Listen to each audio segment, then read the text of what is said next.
everybody. Welcome back to Clip It.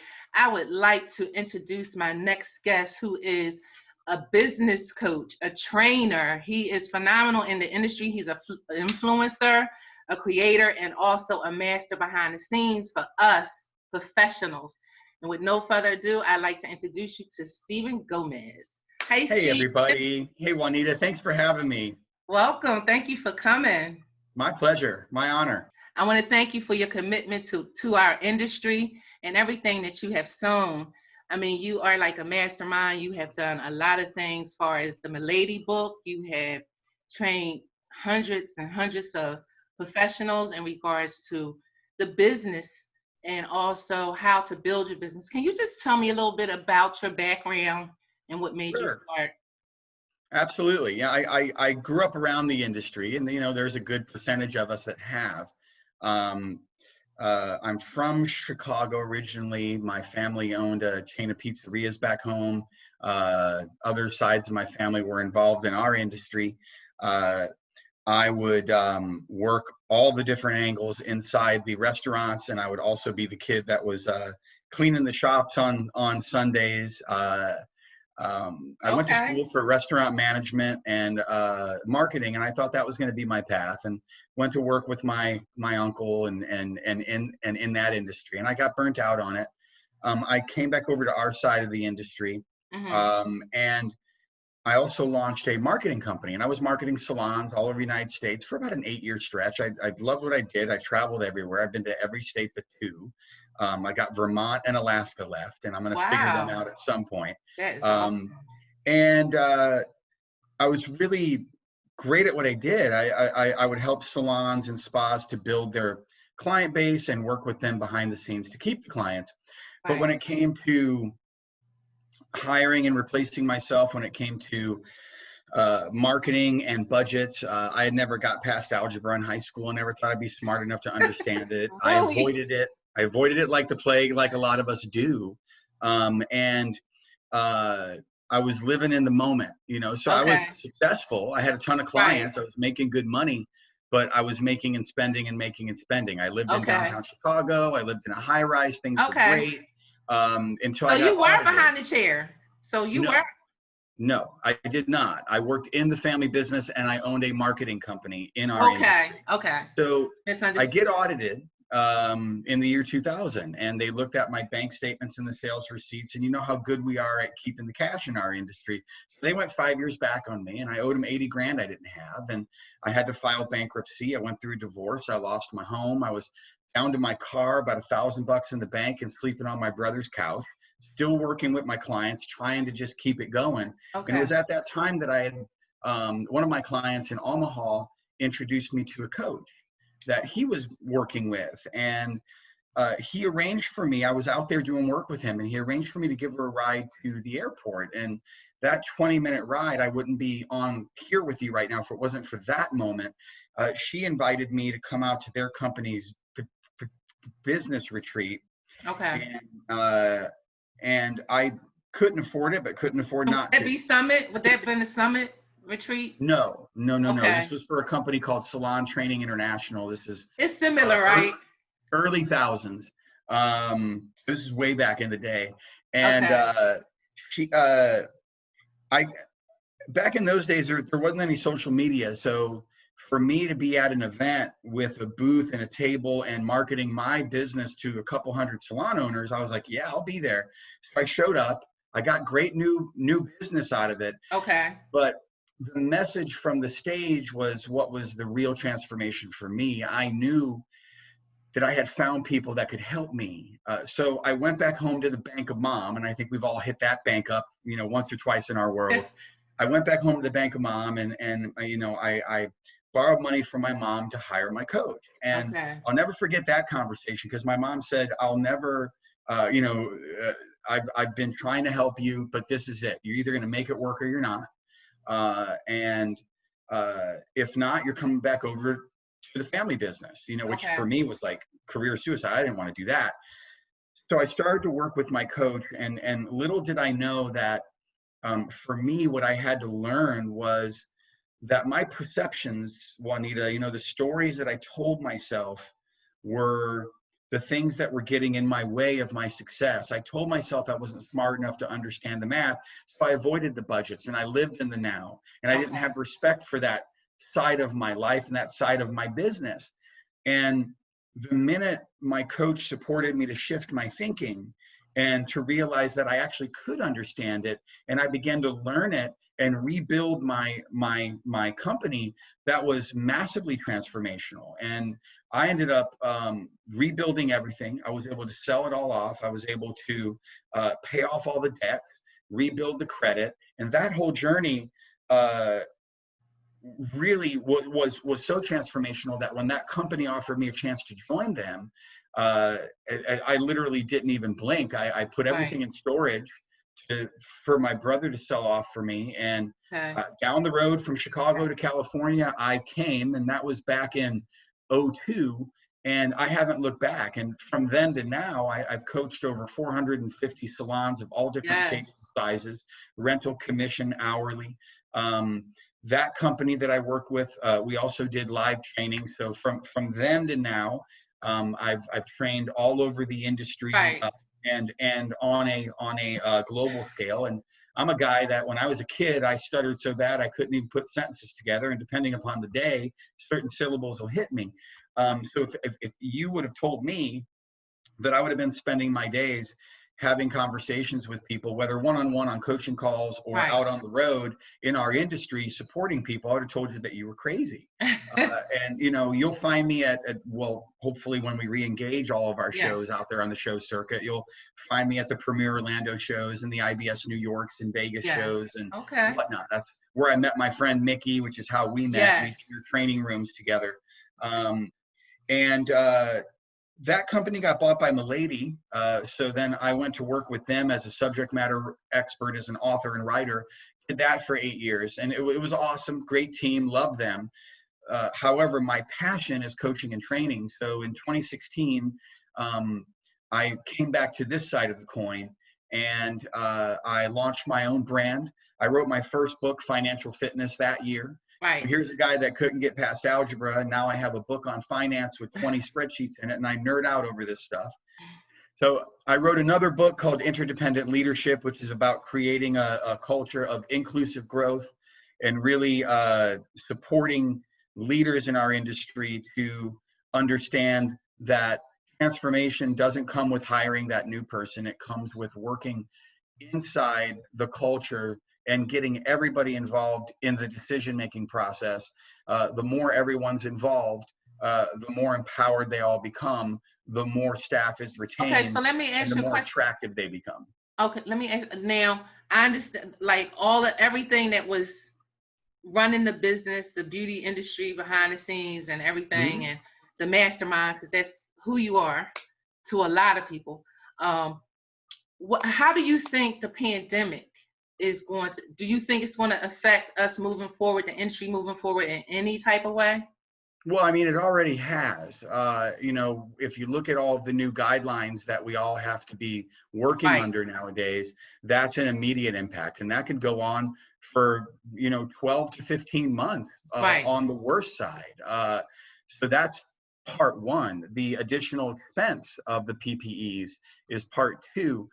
So many businesses have qualified for PPP and SBA loans, and if not managed correctly to not be forgiven, that's going to be a challenge over the years to have to stack on additional debt to pay off.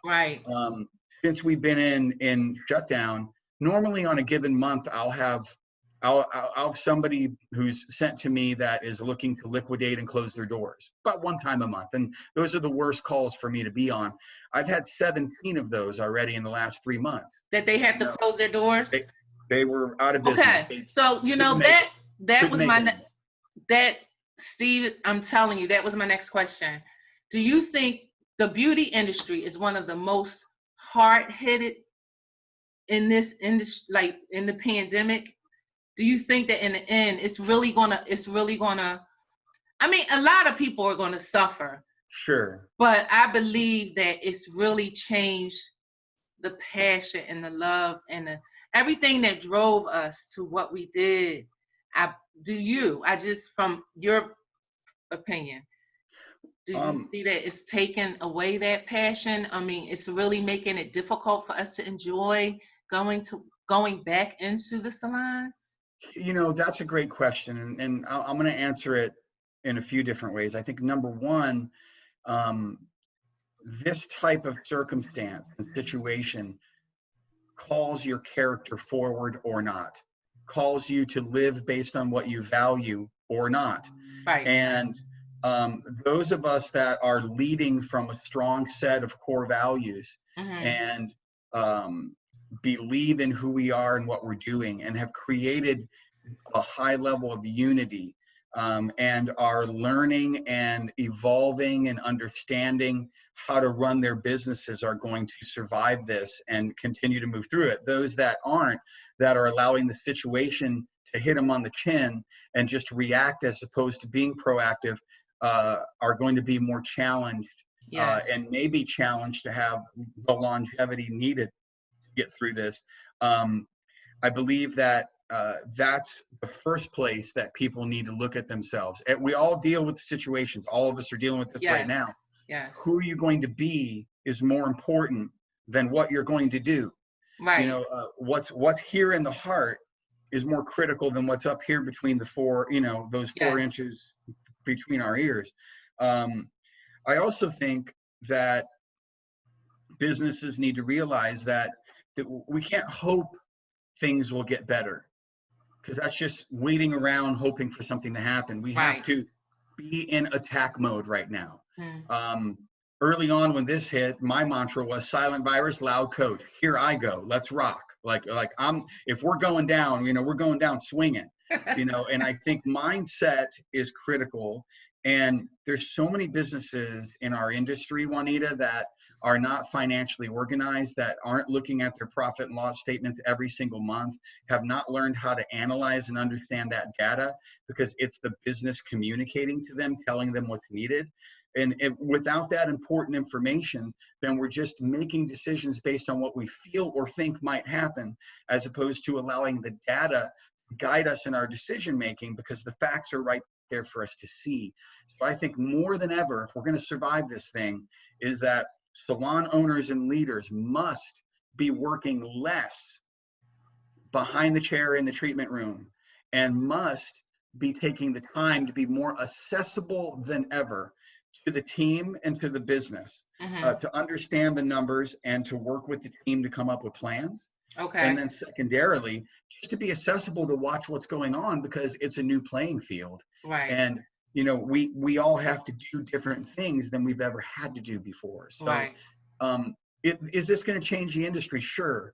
Are we going to survive it? Yes. If we look back to the 2008 crash, the biggest hit sectors were higher item colors on the hair side, and then on the spa side, people were doing obviously more waxes and keeping that going because it was lower cost, but facials were taking a hit, massages were taking a hit.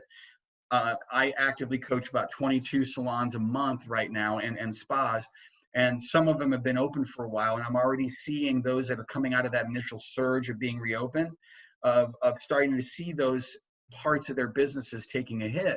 So salon and spa owners must be proactive in attacking that through add-on treatment specials, rebooking, and doing marketing. What about the masseuse and the you know, the skincare person, esthetician that can't see? That's where it's so many people that's going to be affected, because they're not included with this green stage, are they? Like far as massages? It depends on the state, really, at this point. Some of them are back to work, some of them aren't. I have a salon, for example, that I coach in Colorado. They reopened the 1st of May, but the spa side couldn't open for another 4 weeks after that. So it is being staggered. And, you know, we're in for a long road right now. We don't know if there's going to be another shutdown. We don't know in certain states if there's going to be another shutdown. I'm seeing salons that are having to have their doors closed because employees got COVID. And then they have to close and clean and be shut down for 2 weeks and reopen. So, you know, there's so many working parts that are going to go on to this. You know, learning how to manage that cash flow becomes critical. and being accessible to understand the business and where it's going and lead it is much more critical than being behind that chair grinding for that dollar, especially if you have a team of people around you that can generate it. So every owner that's watching this, unless you work for yourself in a suite, you need to really look at delegating some client base to other people on your team and freeing yourself up a few hours a day, right, so that you're not just like this with the blinders on. And so right. Do you think any type of effect on different nationalities in the business, like how it would affect the different cultures? I haven't seen that. I haven't seen COVID particularly impacting that yet. I think it's too soon to tell because we're still in the reopening phase. What I've been asking people to do is go backwards and get your data before the shutdown. Go back and get the last 4 months, omitting the month of December because the holiday season is an anomaly. Yes. So go back and get October, November, January, and February data. And what you want to look for is your overall sales by category and then your overall expenses.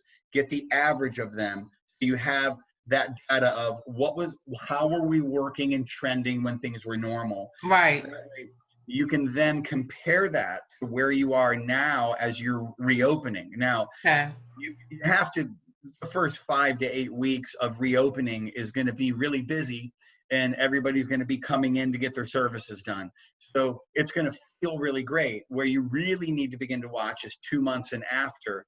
You know, once that surge comes down and your volume comes back down to a normal cadence, what is that looking like? Right. You know, for example, if 20% of your business was, I'll just say highlights hypothetically, 20% of your business was highlights, and now post shutdown it's 15%.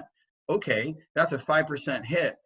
Thank goodness I'm tracking all of that so that I can see that I'm taking a 5% hit. So I can look at my client base and see who normally gets it and hasn't. I can look at my clients and say, okay, who might I recommend to this to that it's relevant? What marketing promotion can I put in place?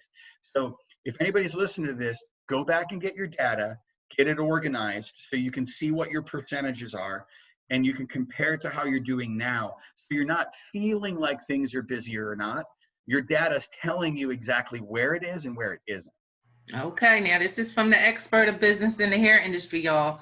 You have to listen to Steve Gomez. I appreciate that. Giving us some serious education in regards to how we need to go back to things that we might be looking at. If you have any comments or anything that you have to ask Steve, I'll have all his information in the comment section below. Since you're saying that, Juanita, on my website, I put up a page called Operation Clean Slate. I did it about 2 months ago now. Okay. And there's 23 templates and spreadsheets that are on there that are all geared towards reopening and doing it systematically and being very organized, tracking everything to see your results. I'm giving all that away for free right now because I want all of us to come back stronger. I have marketing promotions on there. I have recovery menus that support you to talk about add-ons and retail. So please go, everybody, to my website, stephengomez.net, STEPHEN, like my mama spelled it, Gomez, GOMEZ.net, Operation Clean Slate. Go grab that. It's all free. And download it. If you have questions about it, she'll give you my email address. You can contact me, and I'd be more than happy to answer questions about that. Coming back as strong as we can be is our choice. Yes. And we also need to take the time to be mindful of how we're coming back. One of the things that I've been seeing out there, Juanita, is that some staff members are not as inspired as before. They're trepidatious about coming back. They're nervous. They really liked being off and getting unemployment, and they're pissed off that the business is open again. I mean, there's a myriad of things going on there, and owners have to really stand their ground and hold the line, hold the standards, right? And I think the other thing is there's a tremendous amount of heartache and stress that as a world we've undertaken on a myriad of fronts. Obviously, COVID has impacted all of us. Yes. The issues of equality in our country are impacting all of us. Can you tell me, because I know that you've been having a few table talks in regards to that. Can you tell me a little bit about what you've been discussing with your guests on that topic? Oh, on the equality. On equality, absolutely. Yes. So, you know, when George Floyd was killed, and in the ensuing week and a half after that, you know, yes. the outrage of that, you know, swept all of us.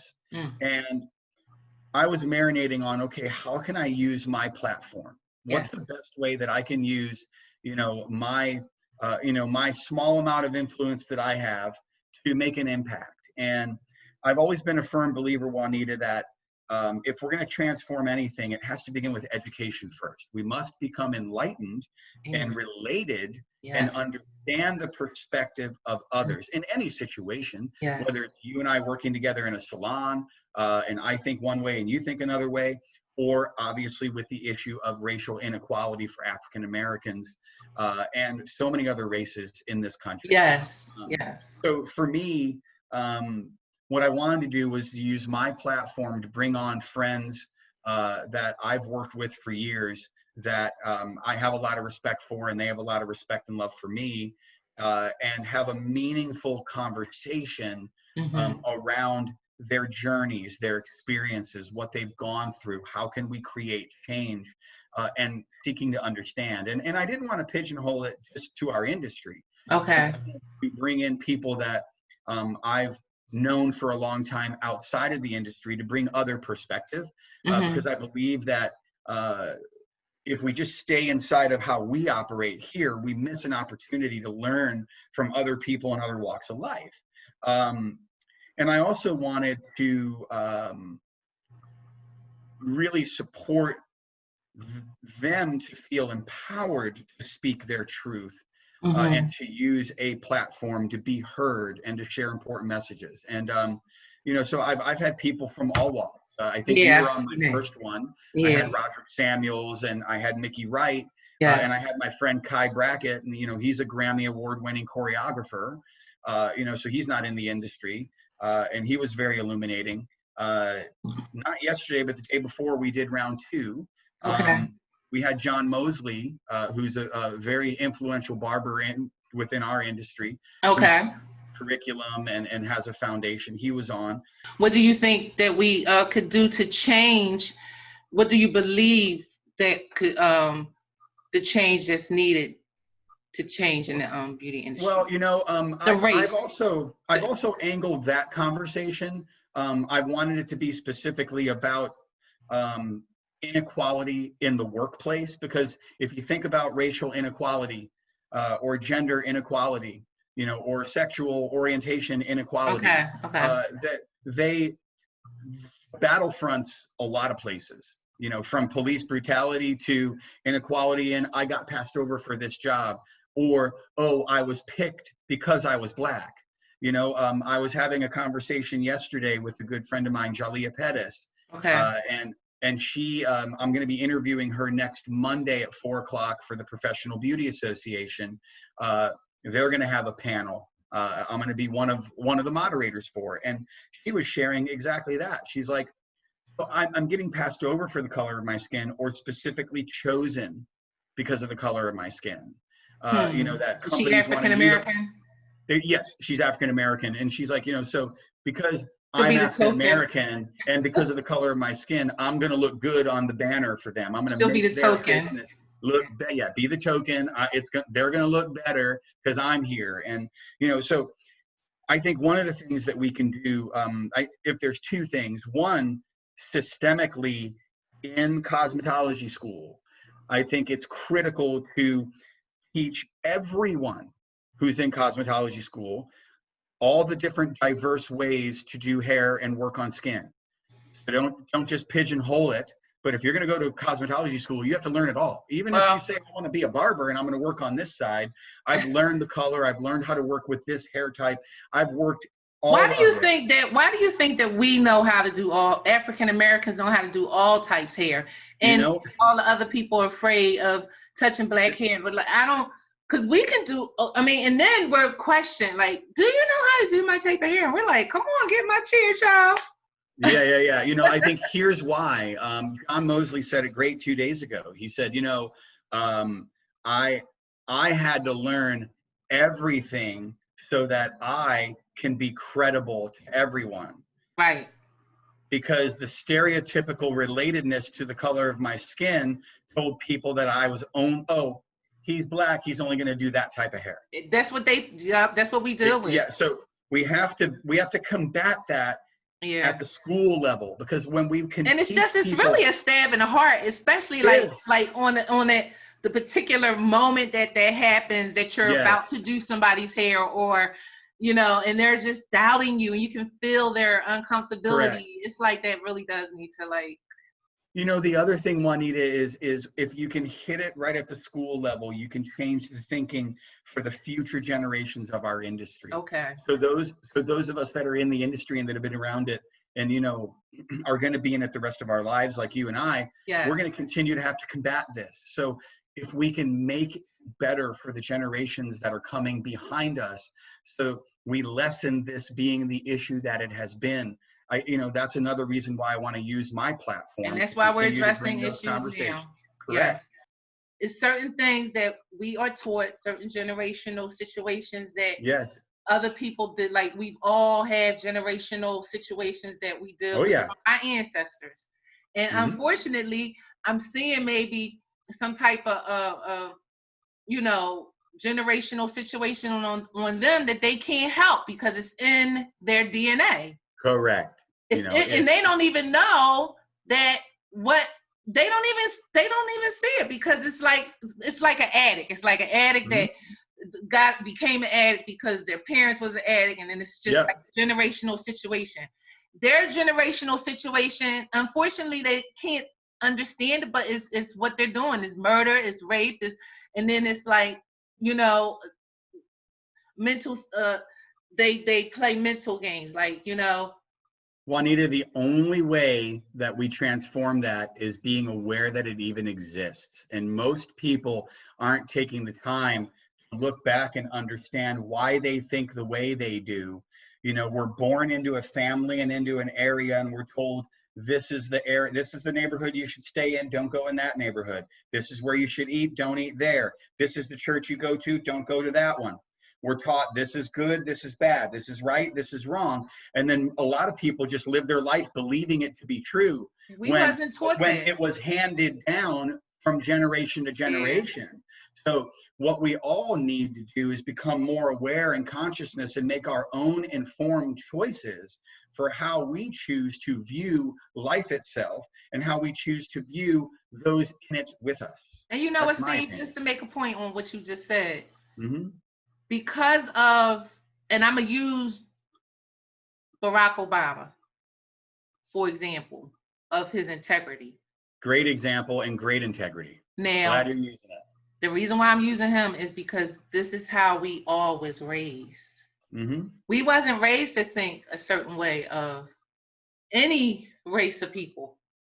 I was raised in a house with my great grandmother, who lived to be 100 years old, and all her sisters and everything.